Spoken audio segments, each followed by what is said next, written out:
नमस्कार दोस्तों, मैं लक्ष्मीना लक्ष्मी लोकगीत चैनल में आप सभी का दिल से स्वागत करती हूँ। मैं आप सबके बीच में लाना चाहती हूँ देवी पचरा गीत। एक देवी पचरा गीत जाएगा सुजाता यादव ऑफिशियल के चैनल पे, लक्ष्मी लोकगीत चैनल पर भी जाएगा। आप लोग ज़रूर हम लोग का सपोर्ट कीजिए, इतना इतना दुलार प्यार देना। जहिया से धैली हो मैया तो छूटी हो गई लेना, मैया मोरी बाझी का नमवा हो कि छूटी हो गई लेना, मैया मोरी बाझी का नमवा हो कि छूटी हो गई लेना।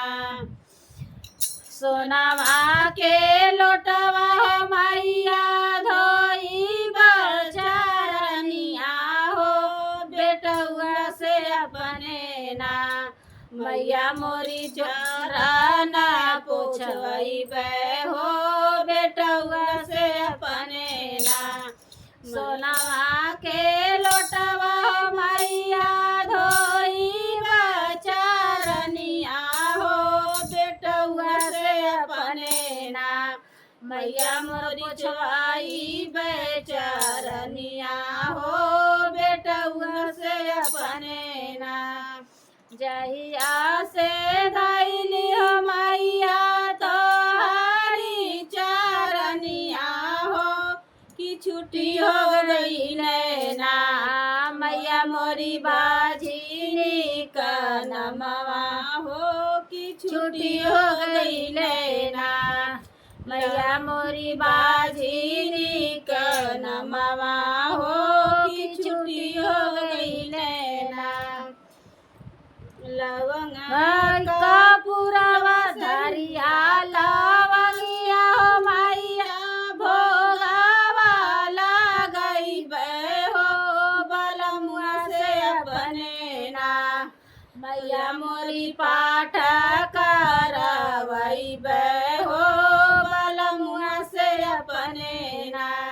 धरिया लवंगिया हो मैया भोगावा लगई बे हो बलमुआ से अपने ना, मैया मोरी पाठ करवई बे हो बलमुआ से अपने ना।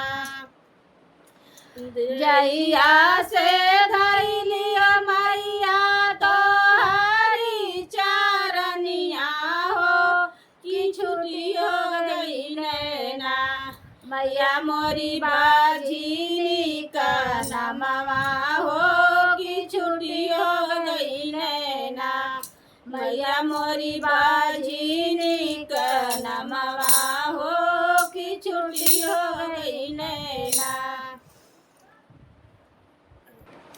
तोहरा तो करिया मैया मीना हो, तोहरा तो करिया मैया लक्ष्मीना सिंगरवा हो कि लाली चुनरिया ना, मैया मोरी तोहरे ओढ़ई है हो कि लाली चुनरिया ना। तोहरा तो करिया मैया सुजाता जी सिंगरवा हो कि लाली चुनरिया ना, मैया मोरी तोहके ओढ़ई है हो कि लाली चुनरिया